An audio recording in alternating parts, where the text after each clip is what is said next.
ከቤት ኪራይ ጋር በተያያዘ ቤት ለቤት ፍተሻ በመደረግ ላይ ይገኛል። በዚህም መሰረት የቤት አከራዮች ላይ በተደረገው ክትትል በርካታ ባለይዞታዎች ላይ እርምጃ እየተወሰደ ነው።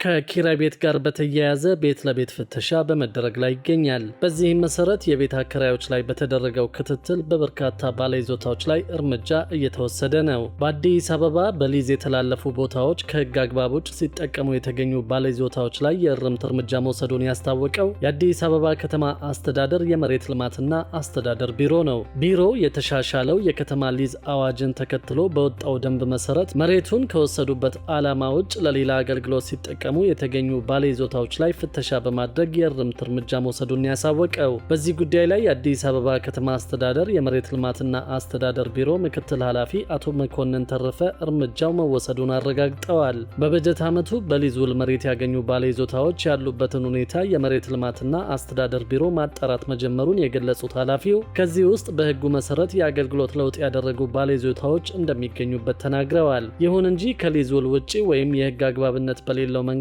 የመሬት አጠቃቀም ለውጥ ያደረጉ ባለይዞታዎች በተደረገው ክትትል መገኘታቸው ታውቋል። ከሕግ ውጭ የመሬት አጠቃቀም ለውጥ ያደረጉ ባለይዞታዎችን እንዲያስተካክሉ ድጋፍ የተደረገላቸው ሲሆን አገልግሎት መቀየር የፈለጉትን ደግሞ በሕጉ መሰረት እንዲቀይሩ ተደርገዋል። በክትትሉ የተገኙ ውጤቶች በርካታ መሆናቸውን አስረድተው ከተገኙት ውጤቶች መካከል የአሰራር ስርዓትን ማስፈንና ፍትሐዊነትን ማረጋገጥ እንደሚገኙበት ተናግረዋል። በክትትሉ ለተለያዩ የልማት ስራዎች ሊውል የሚችል በ20 ዓመታት ጊዜ ውስጥ ሊሰበሰብ ሲገባው ሊሰወር የነበረ 9 ቢሊዮን ብር ማዳን መቻሉን አስረድተዋል። ባለንብረቶች ከዚህ ቀደም የመኖሪያ ቤት የነበረውን የመሬት ይዞታ ወደ ንግድ ወይም ደግሞ ወደ ሌሎች አገልግሎቶች ሲቀይሩ የመሬት አጠቃቀም ለውጥ ሊያደርጉ እንደሚገባ ኃላፊው ገልጸዋል። እርምጃዎቹ በአዋጅና በደንብ እንዲሁም ይህንን ደንብ ለማስፈጸም በወጣው መመሪያ የሚደገፉ መሆናቸውን አስታውቀዋል። የመሬት ልማትና አስተዳደር ቢሮ የመሬት ሊዝ ገቢ የከተማውን አገልግሎት ለማሻሻልና የመሰረተ ልማት ግንባታ ወጪዎችን ለመሸፈን ትልቅ የፋይናንስ ምንጭ መሆኑን በመገንዘብ የተሰጠውን ገቢ የመሰብሰብ አቅም ማሳደጉን የተነገረው።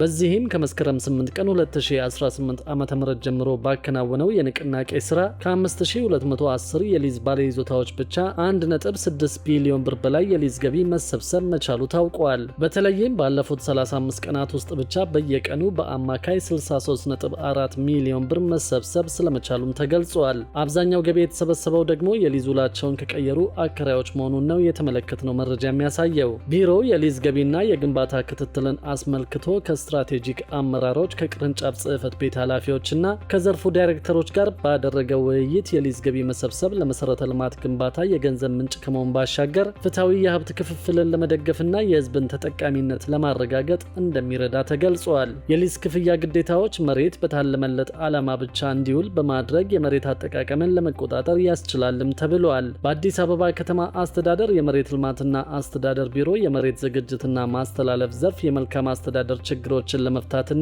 ለህብረተሰቡ ቅሬታ ምላሽ ለመስጠት በሚያስችል ልዩ የማስፈጸሚያ እቅድ ላይ ውይይት ማካሄዱን የታወቀው የመሬት ዝግጅትና ማስተላለፍ ዘርፍ ምክትል ቢሮ ኃላፊ አቶ መኮንን ተረፈ ቢሮ የከተማዋን የመሬት ልማት አስተዳደር ስራዎች ለማሻሻል የተለያዩ ተግባራትን እያከናወነ መሆኑን ገልጸዋል። ከዚህ አንዱና ዋነኛው የመልካም አስተዳደር ችግሮችን በመለየት የህብረተሰቡን ጥያቄ በተገቢው መመለስ ነው ተብሏል። የቢሮው ስትራቴጂክ አመራሮች፣ የቅርንጫፍ ጽሕፈት ቤት ኃላፊዎችና የዘርፉ ዳይሬክተሮች በተሳተፉበት በዚህ መድረክ የተስተዋሉ የመልካም አስተዳደር ችግሮች በጥብቅ መገምገማቸውም ነው የታወቀው። በውይይቱም ችግሮችን ለመቅረፍ በጥቂት ቀናት ውስጥ ተፈጻሚ የሚሆን ልዩ የማስፈጸሚያ እቅድ አዘጋጅቶ ተግባሩን በንቅናቄ ለመፈጸም መታቀዱ ተመላክቷል።